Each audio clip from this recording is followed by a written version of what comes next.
आज तारीख है 4 अक्टूबर सन 2020 और आज मुनक़िद किए गए कर्नाटक मुअल्लिम अहलियती इम्तिहान के उर्दू पेपर 1 की आंसर की को मैं एम अली लेकर हाजिर हुआ हूँ। आप लोगों ने 30 में से कितने सवाल सही किए कमेंट करके बताइए। चलिए शुरू करते हैं। शुरू करने से पहले मैं आपको बता दूं कि हत्तल इम्कान कोशिश की गई है कि 100% करेक्ट आंसर आपको बताए जाएं। फिर भी मुमकिन है कि 1-2% का वेरिएशन आ जाए, उसके लिए हम ऑफिशियल आंसर की का इंतज़ार करेंगे। चलिए शुरू करते हैं। पैसेज आपके सामने है। पैसेज जो है वो मछली बाज़ार के बारे में है। मछली बाज़ार का नक्शा खींचा गया है इस पैसेज में। अब चलिए हम इस पैसेज से रिलेटेड जो सवालात हैं उनको देख लेते हैं, बाद में ज़रूरत पड़ने पे पैसेज पढ़ते रहेंगे। पहला सवाल ये कि मज़ाह निगार ने इस पैराए में डैश पेश करने की कोशिश की है। अब क्या पेश करने की कोशिश की है तो मैंने अभी बताया, मछली बाज़ार के बारे में ये पैसेज है। यानी कि मज़ाह निगार ने इस पैराए में मछली मार्केट का नक्शा पेश करने की कोशिश की है। अगला सवाल कि बेकार लफ्ज़ का ज़िद आपको बताना है। बेकार का अपोजिट एंटोनिम्स बताना है। तो क्या गैर ज़रूरी होगा, कारआमद होगा, बेफ़ायदा होगा या फिर ज़रूरी होगा? तो बेकार का जो अपोजिट होगा वो कारआमद होगा। अगला सवाल कि शिकायत गुज़ार क्या बतलाना चाहता है। अब इसके जवाब के लिए आपको आना पड़ेगा कहाँ? पैसेज में। अब चलिए पैसेज हम पढ़ते हैं यहाँ से। जब हम यहाँ से पैसेज पढ़ेंगे तो आपको आंसर मिलेगा, ठीक है। बेकार बहस मत करो, आगे बढ़ो। अगले काउंटर पर एक क्लर्क रजिस्टर खोले ऊँग रहा था, यानी कि उसको नींद आ रही थी। सुनो, एक मगरमच्छ ने धोबी को खा लिया, ठीक है। क्या कहा?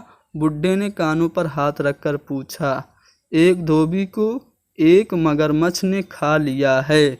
मैंने चिल्ला कर कहा, यानी कि जो राइटर है वो क्लर्क को बता रहा है कि एक मगरमच्छ ने धोबी को खा लिया है, लेकिन वो सही से सुन नहीं पा रहा है। तो उसने जब राइटर ने दोबारा बताया तो वो बोला, एक धोबी ने मछली को खा लिया है। तो क्या हुआ? बहुत से धोबी मछली खाते हैं, न खाएंगे तो हमारा मोकमा कैसे चलेगा। अब यदि ये क्लर्क बात कर रहा है, ठीक है, क्लर्क ये बात कर रहा है कि बहुत से धोबी मछली खाते हैं, ठीक है। अब देखिए इस पैसेज में क्लर्क दो हैं, ठीक है।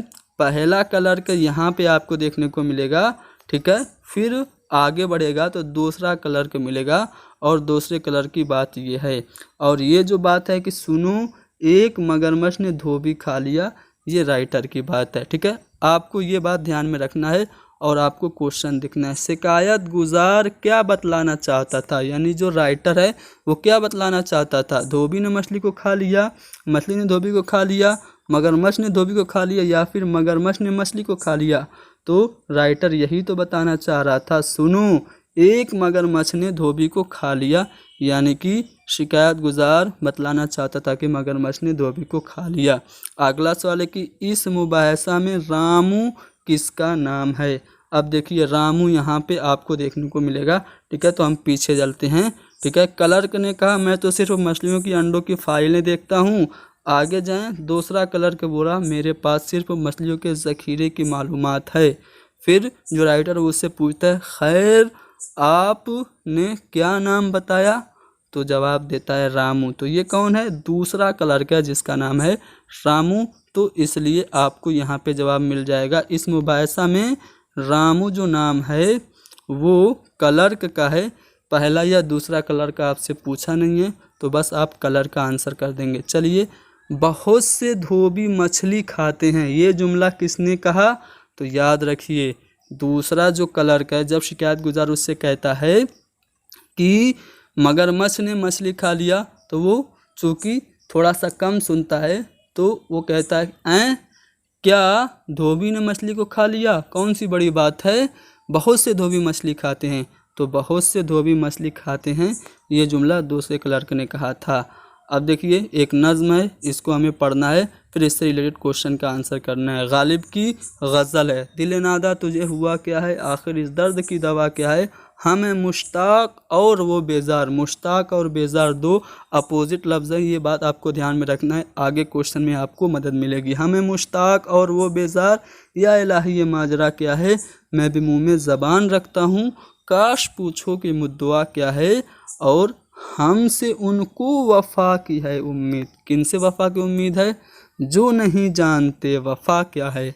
हाँ भला कर तेरा भला होगा, हाँ भला कर तेरा भला होगा, और दुर्वेश की सदा क्या है, जान तुम पर निसार करता हूँ, मैं नहीं जानता दुआ क्या है, मैंने मांगा कि कुछ नहीं गालिब, मुफ्त हाता है तो बुरा क्या है। गालिब की ये गज़ल है, ठीक है। गालिब का पूरा नाम मिर्ज़ा असदुल्ला खां गालिब है, ये आप ध्यान रखेंगे। चलिए, इस नज़्म का ताल्लुक़ किस सिन्फ़ से है, अभी मैंने बताया गज़ल से है। शायर को वफ़ा की उम्मीद किन से है, तो अब देखिए शायर को वफ़ा की उम्मीद किन से है। शेर देखिए, हमको उनसे वफ़ा की है उम्मीद जो नहीं जानते वफ़ा क्या, यानी कि जो वफ़ा करना नहीं जानते उसी से शायर को वफ़ा की उम्मीद है। तो शायर को वफ़ा की उम्मीद है उनसे जो वफ़ा को जानते ही नहीं। चौथा वाला ऑप्शन सही है। अगला सवाल कि दुर्वेश की सदा किस बात का इशारा देती है। पैसेज में आएंगे तो आपको दिखेगा कि हाँ भला कर तेरा भला होगा, और दुर्वेश की सदा के, यानी दुर्वेश की सदा यही है कि भला करोगे तो भला होगा। तो भला कर तो भला होगा, यही दुर्वेश की बात का इशारा है। तो इसलिए तीसरा वाला ऑप्शन सही है। अगला सवाल, जिसने गालिब अपना तखल्लुस रखा है उस शायर का नाम क्या है। तो तखल्लुस कलमी नाम होता है जो अब शायर अपनी शायरी में इस्तेमाल करता है, और गालिब जो तखल्लुस है असदुल्ला खां का है, इसलिए चौथा वाला ऑप्शन करेक्ट होगा, ठीक है। अगला सवाल है, इस गज़ल में सिनत तज़ाद का जिक्र किस शेर में किया गया। पहले शेर के पहले मिसरे में, दूसरे शेर के पहले मिसरे में, तीसरे शेर के पहले मिसरे में, या फिर चौथे शेर के पहले मिसरे। अब सिनत तज़ाद क्या होता है, ऐसा शेर या फिर ऐसा मिसरा जिसमें दो अपोजिट बातें कही गई हों, ठीक है, दो उल्टी बातें। अब आइए आप पैसेज में, जब आप पैसेज में आएंगे तो यहाँ पे आपको दिखेगा कि ये पहला शेर है, ये दूसरा शेर है, ठीक है। दूसरे शेर को आप ध्यान से पढ़िए, हमें मुश्ताक और वो बेजार, या इलाही ये माजरा क्या है। मुश्ताक और बेजार दो अपोजिट वर्ड हैं, ये दूसरा शेर है, दूसरा शेर का ये पहला मिसरा है। आपसे ऑप्शन में यही तो कहा गया है कि इस गज़ल में सिनत तज़ाद का जिक्र किस शेर में किया गया है, तो दूसरे शेर में और पहले मिसरे में। तो दूसरे शेर के पहले मिसरे में सिनत तज़ाद है, हमें मुश्ताक और वो बेजार। अगला सवाल यह है कि वो इसमें ख़ास जो सरकार या दरबार की तरफ से किसी खिदमत के सिला में दिया जाता है उसको हम क्या कहते हैं। तो आप उसको खिताब कहते हैं। जैसे सर का खिताब अल्लामा इकबाल को, शमसुल उलमा का, दबीरुल मुल्क का खिताब, ये सभी खिताब हैं जो कि सरकार की तरफ से या दरबार की तरफ से दिया जाता है। अगला सवाल है कि चाय वाले लफ्ज़ में, चाय वाय लफ्ज़ में ये जो वाय है वो क्या है। अब देखिए, जो कलमा होता है, जो आपका हर्फ होता है वो दो किस्म का होता है, कलमा और मुहम्मल, ठीक है। कलमा वो होता है जो मानीदार होता है, मुहम्मल जो होता है बेमानी होता है। जैसे चाय वाय, पानी वानी, किताब वताब। तो किताब का तो माना है, वताब का क्या माना है, कोई माना नहीं है, तो वताब आपका मुहम्मल हो गया। इसी तरह चाय और वाय, वाय जो है इसका कोई माना नहीं, इसलिए इसको आप मुहम्मल कहेंगे। अगला सवाल है कि माशाअल्लाह क्या खूब पढ़ते हो। इस जुमला में माशाअल्लाह ज़ाहिर करता है हरूफ इस्तेजाब को, हरूफ निदा को, या फिर हरूफ नफरी को, या फिर हरूफ तहसीन को। तो माशाअल्लाह तारीफ़ के ज़रिए क्या खूब पढ़ते हो। तो माशाअल्लाह ये जो हर्फ इस्तेमाल हुआ है ये हरूफ तहसीन कहलाएगा। आगे बढ़ते हैं और देखते हैं अगला सवाल कि बहबूद देखे होंगे यूँ तो चाँदनी राता तुमने। अब देखिए, बहबूद और चाँदनी, ये इन दोनों में मुझे कन्फ्यूज़न है। इस मिसरा में कौन सा लफ्ज़ दखनी नहीं है, तो बहबूद और चाँदनी इन दोनों में कन्फ्यूज़न है। मैं चाँदनी को सिलेक्ट करूँगा, ठीक है। चलिए आगे बढ़ते हैं। लफ्ज़ हक़ की जमा क्या होगी। लफ्ज़ हक़ की जमा क्या हकीकत होगी, हक़ाइक़ होगी, या फिर आपकी हक़्क़ां होगी, या फिर हुकूक होगी। तो लफ्ज़ हक़ की जो जमा है वो हुकूक है। चौथा वाला ऑप्शन आपका सही हो गया। हुकूक ये हक की जमा है, तो चौथा वाला ऑप्शन करेक्ट है। आगे बढ़ते हैं। कहा जा रहा है कि ज़बानी जांच यानी कि ओरल टेस्ट कद्र पैमाई का वो तरीका है जिसमें ऑप्शन है तलबा में कायदाना सलाहियत की जांच होगी, तलबा को आसानी होगी, तलबा को अपने इल्म के इस्तेमाल करने का मौका मिलता है, तलबा में उस्ताद का लिहाज करना पड़ता है। तो ज़बानी जांच ओरल टेस्ट कद्र पैमाई का वो तरीका है जिसमें तलबा को अपने इल्म के इस्तेमाल करने का मौका मिलता है, तालिब इल्म को अपने आइडियाज़ को एक्सप्रेस करने का जो मौका मिलता है वही ज़बानी टेस्ट यानी कि ओरल टेस्ट कहलाता है। तो इसलिए तीसरा वाला ऑप्शन करेक्ट है। अगला सवाल कि जो शख्स रोज़ाना इस्तेमाल की चीज़ों के नाम जिस ज़बान में लेता है वो और जिस ज़बान में ख्वाब देखता है वही उसकी मादरी ज़बान है। तो मादरी ज़बान की यह वजाहत करने वाला माहिर तालीम कौन है? WM Ryburn, Albert Salters, William Herbert या फिर जीन पियाजे। तो इससे मुताल्लिक भी मुझे कन्फ्यूज़न है, ठीक है। करेक्ट आंसर आप लोग कमेंट में बताएं। मेरा जवाब है रायबर्न, ठीक है। I am not 100% sure about Raeburn, लेकिन मुझे लगता है कि रायबर्न होगा। अगर मैं गलत हूँ तो आप कमेंट में मुझे बता सकते हैं। चलिए आगे बढ़ते हैं और अगला सवाल देखते हैं।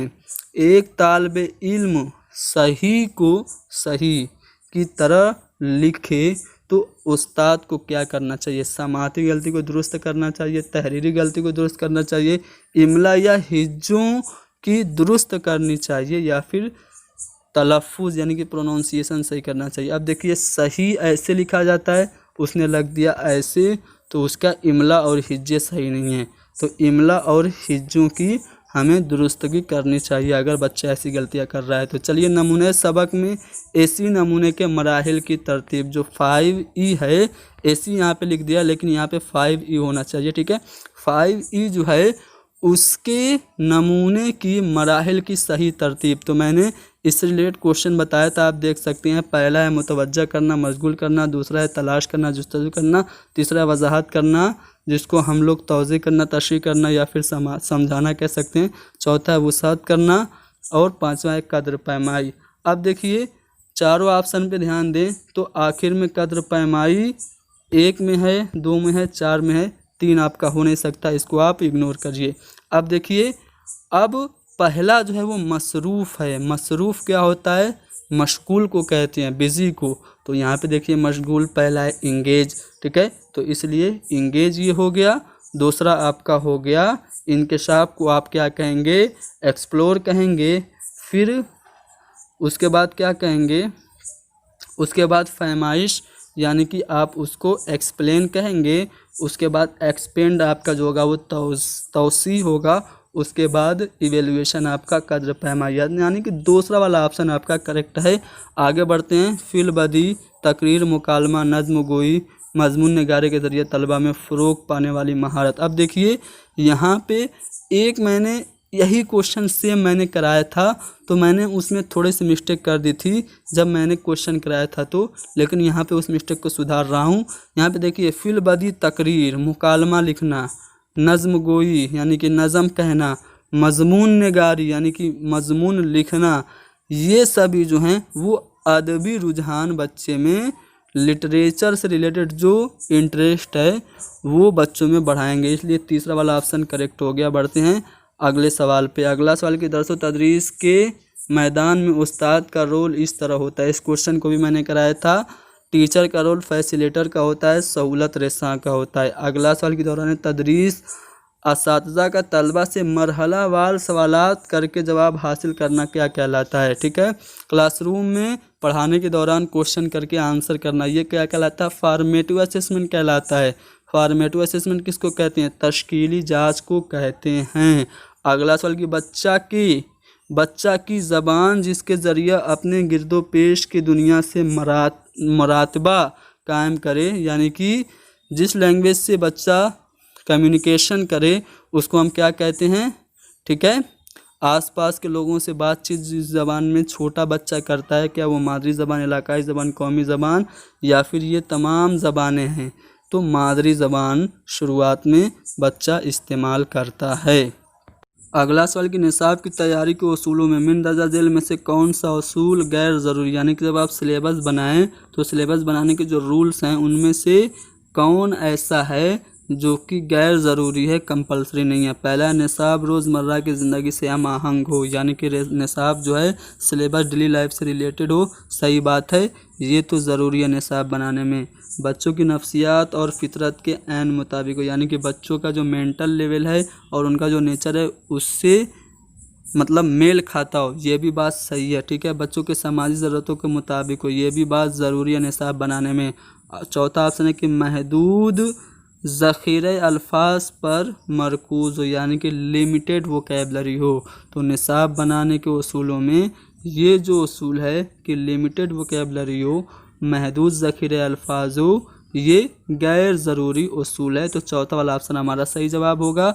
अगला सवाल कि बच्चों के आम मुतालिया में आने वाली किताबों की कौन सी नौइयत इनके लिए गैर मौजू है, यानी कि बच्चों के लिए जो किताबें बनाई जाती है कौन सी ऐसी किताब है जो कि बच्चों के लिए नामुनासिब है। अदबी किताब बिल्कुल ज़रूरी है, मालूमाती किताब भी ज़रूरी है और मशक़ी किताब भी ज़रूरी है, लेकिन तवील और गैर ज़रूरी मवाद से भरपूर जो शरहें हैं, यानी कि जो लंबी लंबी गाइड हैं और उसमें बिना मतलब की चीज़ें उसमें भरी हुई हैं, तो ये जो है वो बच्चों के लिए, ठीक है, आम मुतालिया में आने वाली किताबों की नौइयत के लिहाज से ये गैर मौजू है, यानी कि तवील और गैर ज़रूरी मवाद से भरपूर शरहें बच्चों के लिए नहीं होती। अगला सवाल कि खेल और आमोजिश के आपसी ताल्लुक़ के तज़िया में कौन सा नुक्ता गैर मौजू है।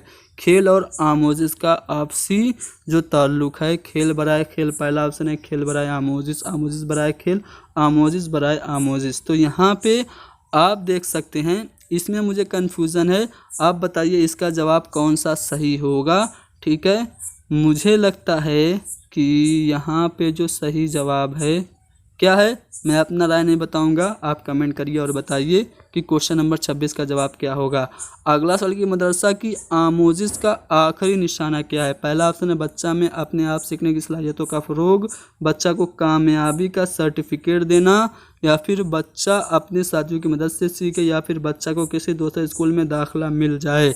तो हम बच्चों को स्कूल में क्यों लर्निंग कराते हैं, हमारा जो आखिरी एम है वो क्या होता है, यही ना होता है कि बच्चे खुद से सीख जाएं या फिर खुद से सीखना वो जान जाएं, यानी कि बच्चा में अपने आप सीखने की सलाहियतों का फ़रोग देना मदरसा की आमोजिश का आखिरी निशाना है।